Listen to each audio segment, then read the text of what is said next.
I was going door to door, selling subscriptions when I saw a man fleeing apartment.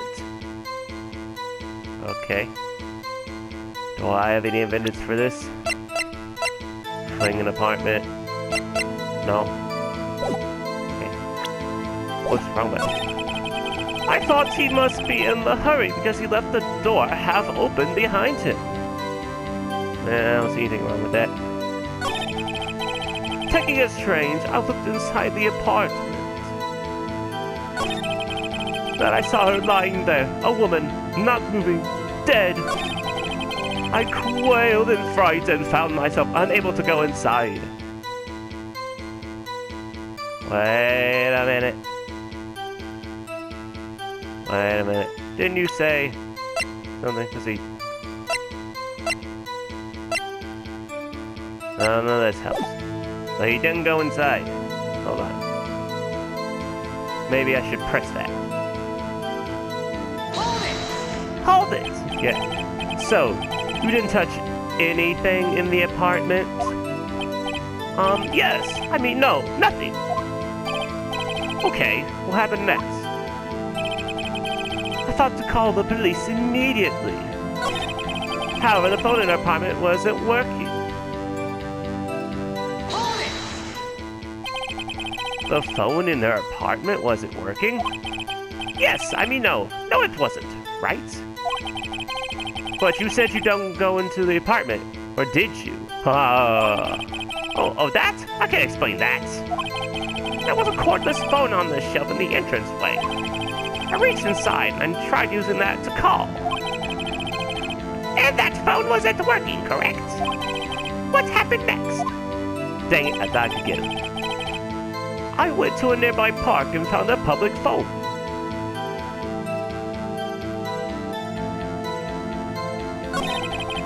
I remember the time exactly. It was 1 p.m. Or was it? Whoops. Go the other way. Was it really 1 p.m.? Was it really? Or was it 2? 1 p.m. Are you certain? Yes, absolutely. Seems really confident. 1 p.m.? Right. Doesn't that seem strange to you? Present some evidence to contradict him. Wait a minute. Didn't this say 4 to 5 p.m.? Ha! I got you now. Present. Yeah. You found the body at 1 p.m. You're sure?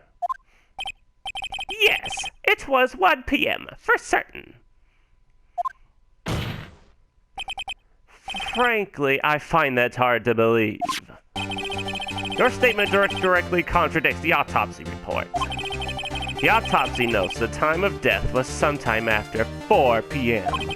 There was no body to find at 1 p.m. How do you explain this 3-hour gap?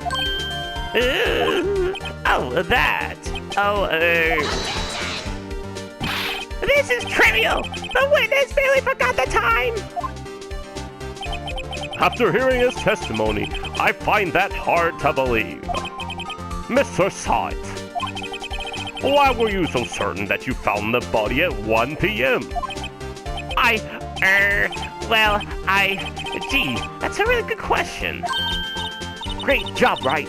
Way to put him on the spot. That's all you have to do. Point out contradictions. Lies always beget more lies. See through one, and their whole story falls apart. Wait! I remember now! Would you care to give your testimony again? What's your useless time?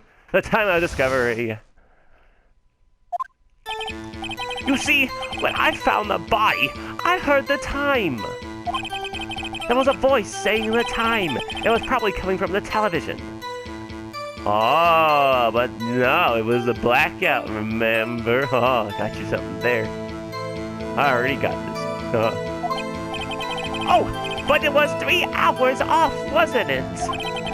I guess the victim must have been watching a video of a taped program. That's why I thought it was 1 p.m. Terribly sorry about that misunderstanding. Oh, I got your number. And it's 911, fool. I see. You heard a voice saying the time on a taped program. Mr. Wright, you may cross-examine the witness. Right. You know what to do. I've got this one. It's the lightest of works. See, found that I heard time. Yada yada. There was a voice saying the time was probably coming from the television. Except it couldn't because there was a blackout. Objection! Hold it right there. The prosecution has said there was a blackout at the time of the discovery. And this record proves it. You couldn't have heard a television or a video. Ah!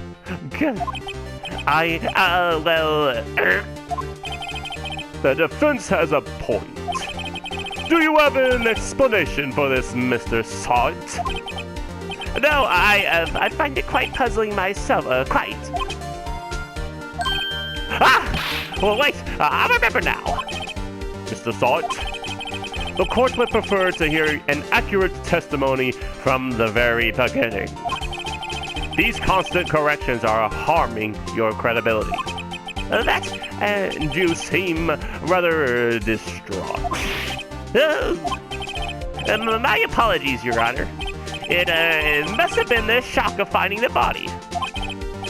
Very well, Mr. Sahwit. Let's hear your testimony once more, please. Hearing the time, what you got for us now? Actually, I didn't hear the time. I saw it. Haha, obvious joke's obvious. That was a table clock in the apartment, wasn't there? Yeah, the murder weapon. The killer used it to hit the victim. That must have been what I saw. You saw a clock? I guess that would explain it. The defense may cross-examine the witness. Gladly. Hearing the time. Cross-examination to go. Saw it?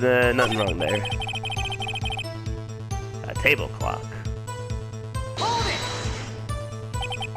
it! A table. Hey, that's what I just said.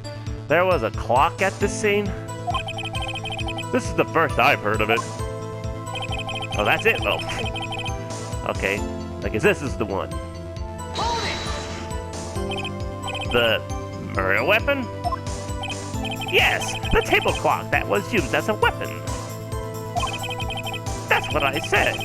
Did you doze off in the middle of my testimony or something? Something's fishy here. Okay, then, I see. So, this is the thing, though. I'm pretty sure this is not a clock. Objection! Let's see what you got about that. Wait just a moment. The murder weapon wasn't a clock. It was the statue. Now, how is this supposed to be a clock? Ooh, I like this music. Yeah. What? You, with your objections and your evidence, just who do you think you are? Just answer the question, Mr. Sahwit. Hey, I saw it there, okay? That's a clock. Your Honor, if I may. Yes, Mr. Payne? As the witness stated, this statue is indeed a clock. The neck is a switch. You just tilt it, and it says the time out loud. As it doesn't look like a clock, I submitted it as a statue. My apologies. I see. So, the murder weapon was a table clock after all. Well, Mr. Wright, it appears that the witness's testimony was correct. This is a clock. Do you have any problems with this testimony now?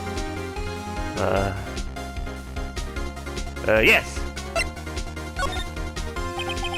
Your Honor, there is a gaping hole in the witness's testimony. The only way he could have known the weapon was a clock is to hold it in his hand. Yet the witness testified that he never entered the apartment. Clearly a contradiction. Indeed. The witness knew it was a clock because he went into the apartment. You're lying. You were inside the apartment on the day of the murder. Oh yeah? Prove it. Prove I went in there.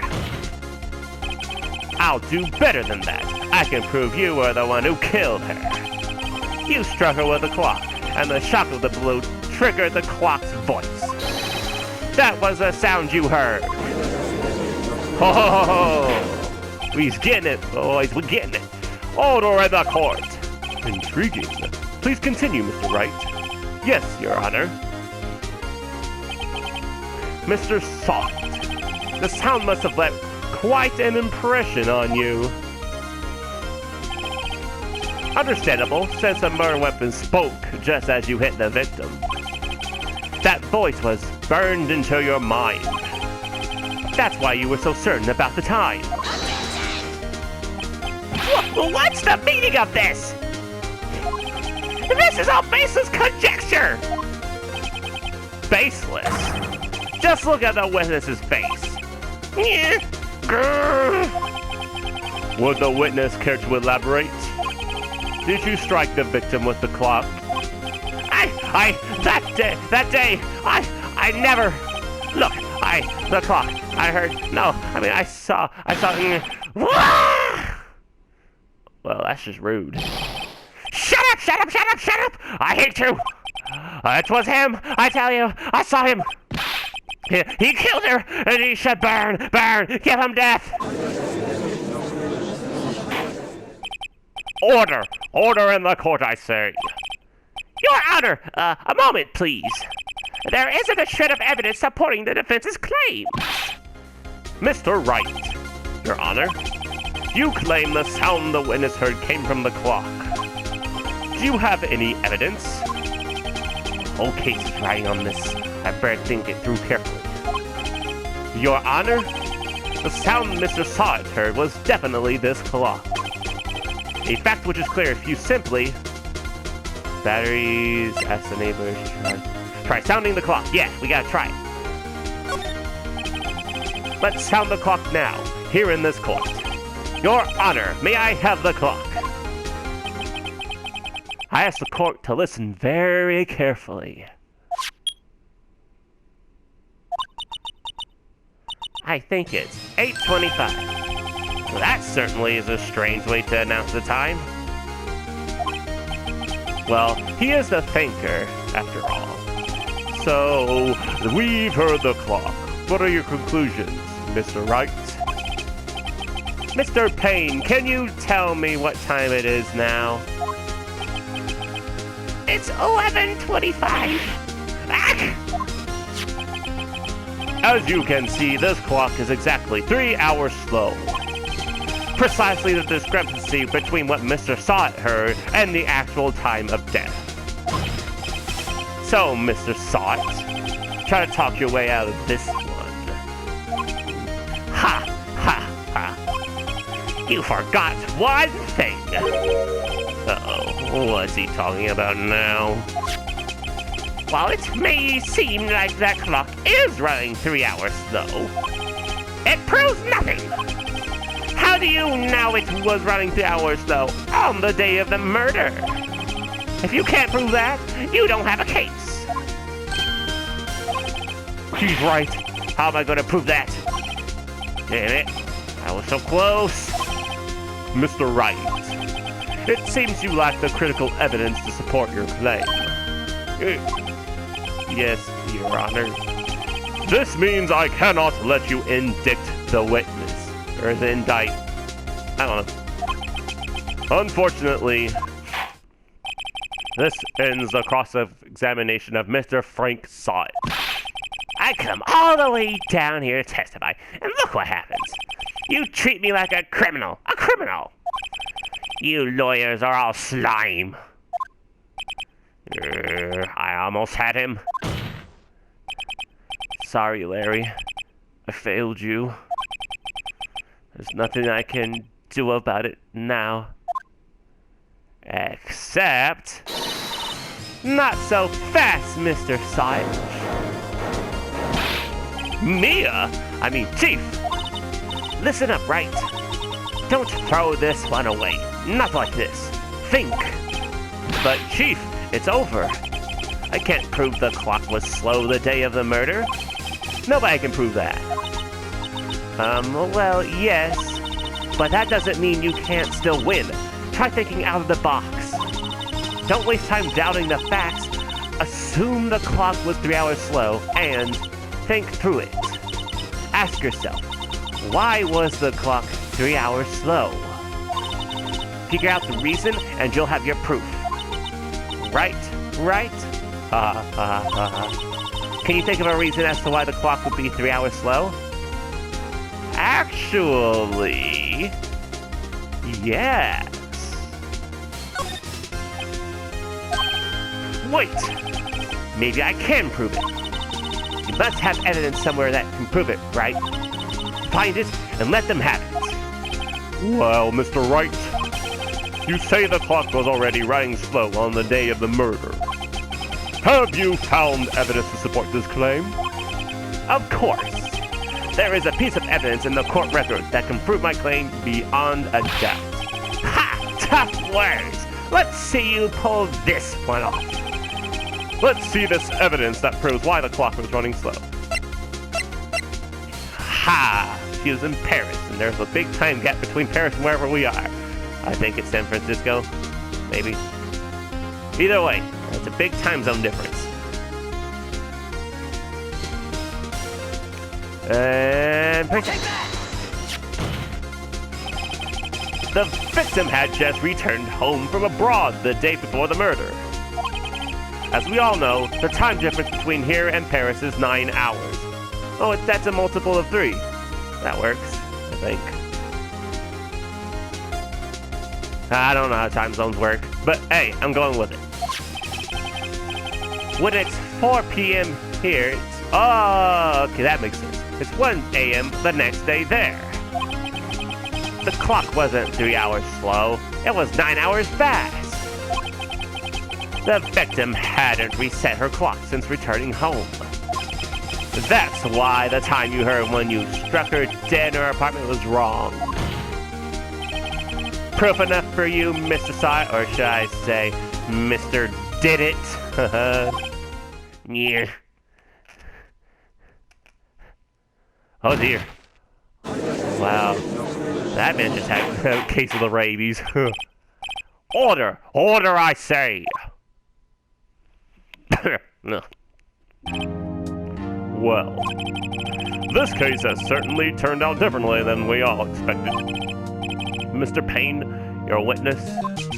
He was arrested and has been taken away, Your Honor. Very well. Mr. Wright? Yes, Your Honor? I have to say, I'm impressed. I don't think I've ever seen someone complete a defense so quickly and find the true culprit at the same time. Thank you, Your Honor. At this point, this is only a formality, but this court finds the defendant, Mr. Larry Butts, not guilty. Yeah, we got the first case down, jam locked. And with that, this court is adjourned.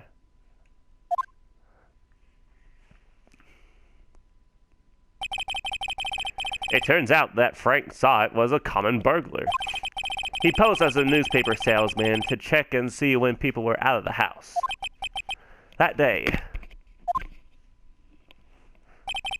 when Larry went to her apartment, the victim wasn't home. After he left, Mr. Sahwit let himself in to do his dirty work. While he was searching her place, the victim returned. Flustered, Mr. Sahwit grabbed the nearest blunt object he could find.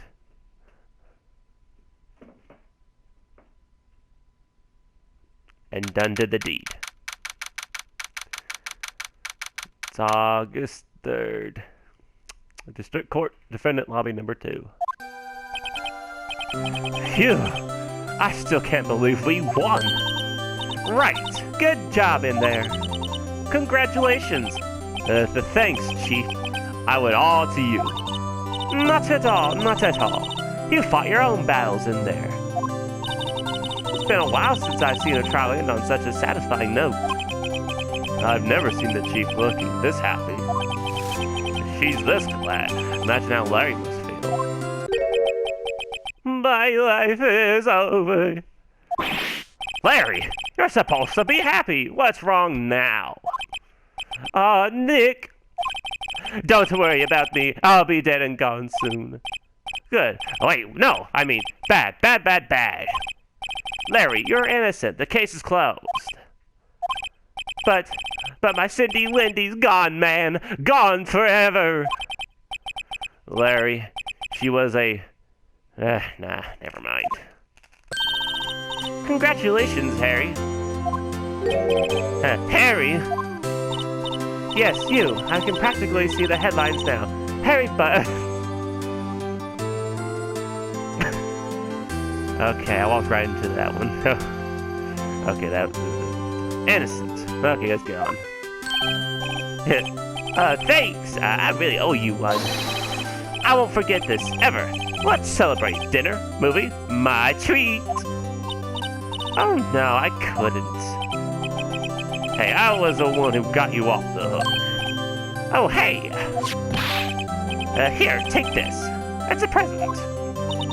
A present? For me? Wait, wasn't this the evidence that... Actually, I made this clock for her. I made one for her and one for me. Really? You made this?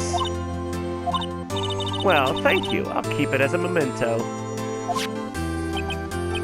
Yo, Nick. Can you believe it? I was so into that chick. And she was just playing me for a fool. Don't that make you just want to cry? Larry. Are you so sure? Squeeze me? Oh, I'm not even gonna go there. I think she thought quite a lot of you in her own way. Nah, you don't gotta sympathize with me. It's okay. Oh, I'm not just sympathizing, really. Isn't that right? Right. Don't you have something to show your friend? Something that proves how she felt about him? Huh? Oh yeah, right. What the heck is she talking about? I bet it's this. That's what we're talking about, so you know. Check this out, Larry. Proof positive you weren't just some chump to her. Huh? What about the clock? This is the clock you made for her, Larry. And she took it with her when she traveled. Whatever, she probably just needed a clock, that's all. You think so? It's a pretty heavy clock to take traveling. Well, make of it what you will. Hey, Nick. I'm glad I asked you to be my lawyer. Really, I am. Thanks. Hope that made him feel a little better. Right? I hope you see the importance of evidence now. Also, hopefully you realize things change depending on how you look at them. People too. We never really know if our clients are guilty or innocent.